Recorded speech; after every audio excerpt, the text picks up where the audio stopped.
চশমা museum, a house of world class, জলট্যাক মোড়, বহরমপুর মডার্ন হোটেলের সামনে। ভোটদান করলেন তারকা গায়ক অরিজিৎ সিং এবং তার স্ত্রী কোয়েল রায়। এদিন মুর্শিদাবাদ জেলা জিয়াগঞ্জের প্রীতম সিংজি এসএফপি বিদ্যালয়ের ভোট গ্রহণ কেন্দ্রে নিজের ভোট প্রয়োগ করলেন। মঙ্গলবার বিকেলে অরিজিৎ সিং এবং তার স্ত্রী কোয়েল রায় স্কুটি করে ভোট গ্রহণ কেন্দ্রে আসেন। তারা দুজনেই গণতান্ত্রিক অধিকার প্রয়োগ করেন। অরিজিৎ সিংকে দেখতে মানুষের ভিড় বাড়তে থাকে। ভোটদান করা মাত্রই তারা স্কুটি চালিয়ে আবারও বাড়ির উদ্দেশ্যে রওনা দেন।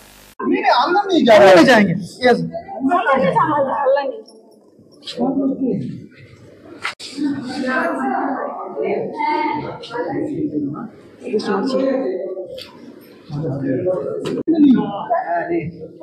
हाथ रही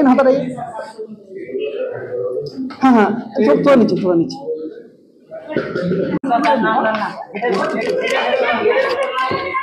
बाहर से अंदर ही जाएंगे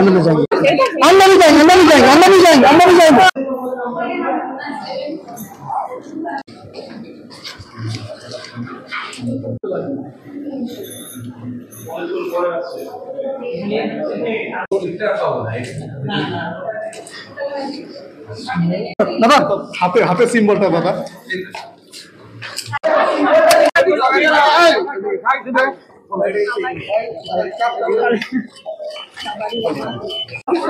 छोड़ो